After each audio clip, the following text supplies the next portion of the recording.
the AFC North, that Bengals-Browns game was ugly. Yes. Ugly. Yeah. And not as ugly, though, as the effort for the Bengals, who for some reason, Brad, just can't figure out Cleveland. I don't get it. I really don't understand why they have such issue.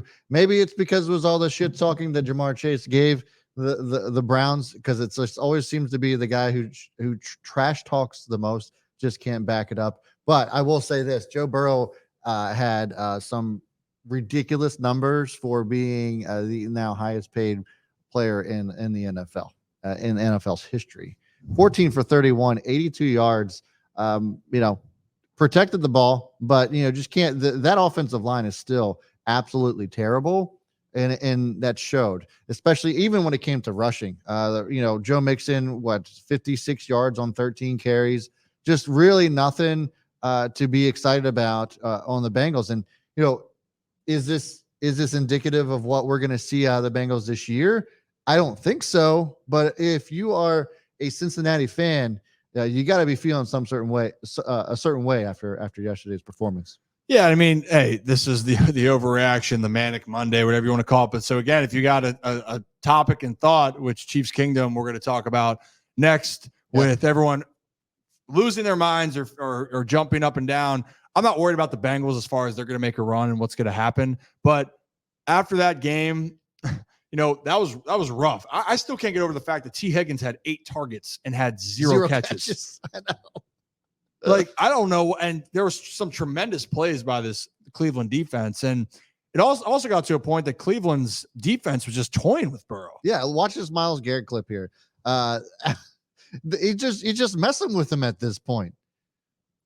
And just goes in for the sack. That is just. Yeah. Play one more time. Yeah. Myles Garrett, obviously freak athlete, looks like he's bouncing a basketball between his legs and gets the hell out of there. Yeah, we were talking about this too. People can say it can be really disrespectful, but honestly, there is something to that, because Mike McDaniel talked about, the coach of the Miami Dolphins. He tells his wide receivers to watch and break down basketball film, crossovers, how to get separation, because that's what you have to do playing basketball. And there's another video of Stephon Diggs that actually he does the same thing, where Stephon is running a route and acts like he's going behind the back to create separation. There's something to it. And you can see Myles Garrett sets him up with that left foot then. But on top of it too, that's just showing you how confident Myles Garrett is too, by the way, and what a beast. Just running them over. Beast of an individual, sending him up. Like, a guy that big shouldn't be able to move that quickly, and he does. Right. And that's a whole different story. But the Browns, that was a rough game. But I'll tell you what, if you're a Browns fan, you got to be encouraged, because you beat the Bengals. Deshaun Watson, the reigning game, was up and down, but he used his legs. And Nick Chubb was a beast. Yeah. As always. Personally, for me, he's the best pure runner in the NFL. Yeah. And the fact of, if you can scroll down a little bit more so I can see that box score, and that's what I wanted to allude to, Chubb's catching passes now. Yeah. He caught 4 balls. 21 yards. And if he starts catching footballs, especially if you're a fantasy fan, he's going to be at near the top of all fantasy rankings for running backs down the stretch. But Cleveland is a team that could make some noise in the AFC North. And I don't think that they should be slept on. The Bengals now, this next game against Baltimore, is going to mean even more, because you don't want to fall to 0-2 and fall 0-2 in your own division. Yeah, the likelihood of you making the playoffs or let alone any sort of Super Bowl run drops dramatically when you go 0-2. This is a story that people talk about in the beginning of every season. But yeah, it's the truth. You go 0-2, it's really tough to get that momentum back. And more importantly, as you'd mentioned, a divisional game, yet again for the Bengals, they go 0-2 in their own division. It's going to be rough. A lot of people expected the Bengals to win their division this year, and if they go 0-2, just really tough to see that happening. Well, and look, they're probably thinking, well, is the AFC North overrated? No, I don't think they're overrated. No, I think that the AFC North is pretty damn good. Yeah, and I think that Cleveland, I mean, look, they just have their number. This is how divisional games go, like all of the time. And we just talked about at the top of this subject was that the Browns just seem to have their number.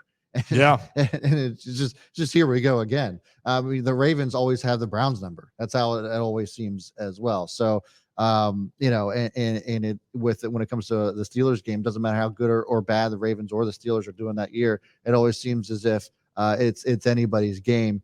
when they go toe to toe. So I'm excited for next week as a Ravens fan, just to kind of see how well we shape up against the Bengals. But man, I'm going to be even more pumped if the Bengals end up going 0-2. Well, man, I think everyone in Baltimore would be ecstatic about that. Yeah. But, here's the last thing with Joe Burrow and the stats. And again, everyone has these teams. It happens in every sport where you're like, why is this team always just a pain in my ass? Yeah. This team's the pain in the ass for Joe Burrow. Joe Burrow is 1-5 against Cleveland.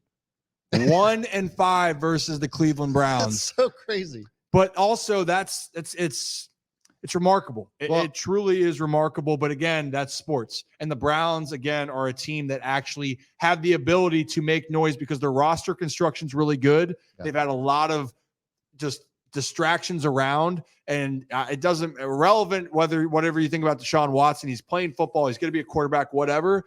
If he's on, this Browns team is going to be very good because they have a very good roster around him.